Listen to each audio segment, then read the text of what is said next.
এই ভিডিওয় আমাদের আলোচিত বিষয় প্রাচীন গ্রিসের শিল্প ও স্থাপত্য। এই ধরনের আরও ভিডিও পেতে আমাদের ডেসক্রিপশন বক্সে দেওয়া লিঙ্ক ফলো করুন এবং সেখানে আমাদের প্লেলিস্ট লিঙ্ক দেওয়া থাকছে। এখান থেকে এই ধরনের অসংখ্য ভিডিও আপনারা পেয়ে যাবেন। প্রথমে আসি ভূমিকা।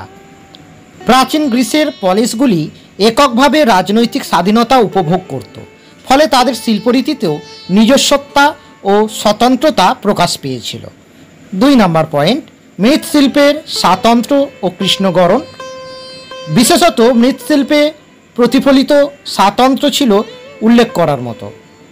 গ্রিক ইতিহাসের আদিযুগে মৃৎশিল্পজাত বস্তু রপ্তানির ক্ষেত্রে গুরুত্বপূর্ণ ভূমিকা নিয়েছিল করিন্থের শিল্পীরা। তাদের দ্বারা নির্মিত ফুলদানি ও অন্যান্য পাত্রগুলি অনেকেরই দৃষ্টি আকর্ষণ করেছিল। এগুলিকে বলা হতো কৃষ্ণগরণ। পরের পয়েন্ট, লোহিত গড়নের উদ্ভাবন। 530 খ্রিস্টপূর্ব নাগাদ এথেন্সের মৃৎশিল্পীরা নতুন কৌশল উদ্ভাবন করেছিল, যা লোহিত গড়ন নামে পরিচিত। এই পাত্রগুলির আকার ছিল অপেক্ষাকৃত বড়। ফুলদানি ও অন্যান্য মৃৎপাত্রের গায়েও চমৎকার ছবি আঁকা হতো।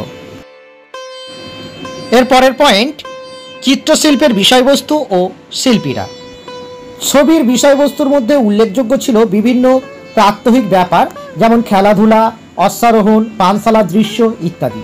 তাছাড়া বিভিন্ন পৌরাণিক দৃশ্য, হোমার রচিত মহাকাব্যের দৃশ্যাবলীও চিত্রশিল্পীরা আঁকতেন। ধ্রুপদী গ্রিসে চিত্রশিল্প উৎকর্ষের চরম শিখরে উন্নীত হয়েছিল। বেশ কিছু চিত্রাঙ্কনে শিল্পীদের নামও লেখা থাকত। এদের মধ্যে উল্লেখযোগ্য ছিলেন পলিগনোটাস, অ্যাফিলিস, অ্যামাসিস, ইরপোটিসস, প্রিওফ্রেডেস প্রমুখ। প্যানেলের চিত্রকরদের মধ্যে উল্লেখযোগ্য ছিলেন অ্যাপোলোডোরাস, জিওক্লিস ও প্যারাসিয়াস। অ্যাপোলোডোরাস ছিলেন প্রথম গ্রিক চিত্রশিল্পী, যিনি সুশৃঙ্খলভাবে আলো ছায়ার ব্যবহারের সূচনা করেন। এই শৈলীকে আরও পরিণত রূপ দেয় জিওক্লিস ও প্যারাসিয়াস। পরের পয়েন্ট, ভাস্কর্য শিল্পের বিকাশ। প্রাচীন গ্রিক শিল্পের অন্যতম তাৎপর্যপূর্ণ দিক ছিল ভাস্কর্য। আদিযুগের ভাস্কররা প্রস্তর ও ব্রোঞ্জ নির্মিত বিশাল আয়তনের মানুষের মূর্তি তৈরি করত। এই ধরনের ভাস্কর্যে মিশরীয় শৈলীর প্রভাব ছিল স্পষ্ট। এ ধরনের ভাস্কর্যে উল্লেখযোগ্য ছিল দণ্ডায়মান নগ্ন পুরুষ এবং বস্ত্রাবৃত সুসজ্জিত নারী। পরের পয়েন্ট, ধ্রুপদী যুগের মানবিক ভাস্কর্য। ধ্রুপদী যুগে ভাস্কর্যদের শিল্পশৈলীতে পরিবর্তন লক্ষ্য করা যায়। এ সময় থেকে মানব মূর্তি অনেক বেশি স্বাভাবিক ও মানবিকভাবে নির্মিত হতে শুরু করে। ধ্রুপদী গ্রিসে নির্মিত মানব মূর্তিতে অনাড়ম্বরতা ও কৃচ্ছতার স্পষ্ট ছাপ থাকত। অনেক বিশেষজ্ঞই মনে করেন এই পরিবর্তন সূচিত করার পেছনে গ্রিসের রাজনৈতিক ঘটনা বিন্যাস গুরুত্বপূর্ণ ভূমিকা পালন করেছিল। এই যুগের ভাস্কররা যুদ্ধক্ষেত্রে বীরত্বব্যঞ্জক পুরুষ মূর্তি তৈরি করেছিল। এক্ষেত্রে এথেন্স ছিল অগ্রগণ্য। এথেনীয় ভাস্কর মাইরন নির্মিত ডিসকাস ছুটছে এমন এক পুরুষ মূর্তি অনেকেরই প্রশংসা অর্জন করেছিল। পরের পয়েন্ট, পার্থেনন ও ধ্রুপদী ভাস্কর্য। ধ্রুপদী গ্রিসে ভাস্কর্যের প্রধান বিষয় ছিল মানব শরীর, কিন্তু অন্যান্য ক্ষেত্রেও ভাস্কর্যের উৎকর্ষ অনেকেরই দৃষ্টি আকর্ষণ করেছিল। এথেনীয় অ্যাক্রোপলিসে অবস্থিত পার্থেননের মন্দির গাত্রে ও দেওয়ালে এথেনীয় ভাস্কররা অসামান্য শিল্পশৈলী ও উৎকর্ষের পরিচয় রেখেছিল। ধ্রুপদী গ্রিসে এথেনীয় ভাস্কর্য ক্রমশ অকৃত্রিম ও বাস্তববাদী হয়ে উঠেছিল। পরের পয়েন্ট, আদিযুগের স্থাপত্য বৈশিষ্ট্য। স্থাপত্য শিল্পের ক্ষেত্রেও প্রাচীন গ্রিক প্রতিভার প্রতিফলন লক্ষ্য করা যায়। আদি গ্রিসে স্থপতিরা মূলত বৃহৎ মন্দির ও ছোট ছোট সৌধ নির্মাণ করত। এ সময়ের মন্দির ও সৌধ নির্মাণে মাটির তৈরি ইট ও কাঠের পরিবর্তে সাধারণ পাথর ও মার্বেলের ব্যবহার শুরু হয়। গ্রিক কারিগররা এই কৃৎকৌশল মিশরীয় কারিগরদের থেকে নিয়েছিল। পরের পয়েন্ট, ধ্রুপদী স্থাপত্যের সুবর্ণ যুগ। গ্রিসের ধ্রুপদী যুগ প্রাচীন গ্রিসের শিল্প স্থাপত্যের সুবর্ণ যুগ হিসাবে স্বীকৃত।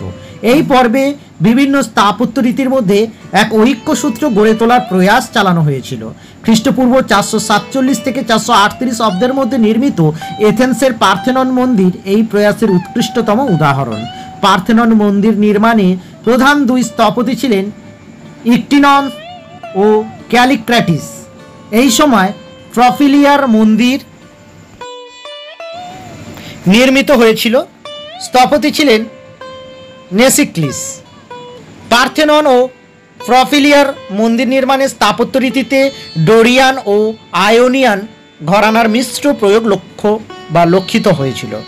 অন্যদিকে অ্যাথেনার মন্দির ও ইরেকথিয়ামের স্থাপত্য রীতির আয়োনিয়ার রীতির প্রভাব ছিল স্পষ্ট। ইরেকথিয়ামের স্থাপত্যের প্রধান বৈশিষ্ট্য ছিল মার্বেল পাথর ও উজ্জ্বল চুনাপাথরের যৌথ ব্যবহার। ধ্রুপদী গ্রিসে মার্বেল স্থাপত্যের ক্ষেত্রে স্থপতিরা নতুন নতুন উদ্ভাবনী শক্তির পরিচয় দিয়েছিলেন। পরের পয়েন্ট, প্রশাসনিক ভবন ও নাগরিক চেতনা। কেবল দেবালয় নয়, বিভিন্ন প্রশাসনিক ভবন, বিশেষত এথেন্সের নগর পরিষদ কক্ষ, প্রশাসনিক কক্ষ ও আদালতগুলিতে স্থাপত্য সৌন্দর্য ছিল প্রশংসনীয়।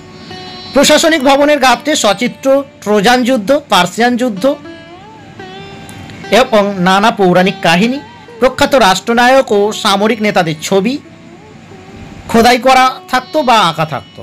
এমনকি অলিম্পিকে বিজয়ীদের মূর্তি বা ছবির অস্তিত্ব এখানে ছিল। এই ধরনের ছবি বা মূর্তির অস্তিত্ব এথেনীয় গণতন্ত্র তথা সংবিধানের সাফল্য ও বিজয়ের সদম্ভ ঘোষণা। এথেনীয় শিল্প স্থাপত্য ছিল নাগরিক মূল্যবোধ ও নগর রাষ্ট্র সম্পর্কে এথেনীয় অহংকার ও আত্মাভিমানের বহিঃপ্রকাশ। এবার উপসংহার। প্রাচীন গ্রিসের শিল্প ও স্থাপত্য তাদের স্বাধীন পলিশ, মানবিক চেতনা ও নাগরিক গর্বের অনন্য নিদর্শন। মৃৎশিল্প, চিত্রশিল্প, ভাস্কর্য, স্থাপত্য সব ক্ষেত্রেই গ্রিক শিল্পীরা নতুন ধারা ও শৈলী উদ্ভাবন করে বিশ্ব সভ্যতায় স্থায়ী প্রভাব বিস্তার করেছিল, যা আজও তাদের কীর্তিকে অমর করে রেখেছে। সবশেষে আমাদের এই ছোট্ট চ্যানেলটি সাবস্ক্রাইব করার একটি অনুরোধ থাকলো।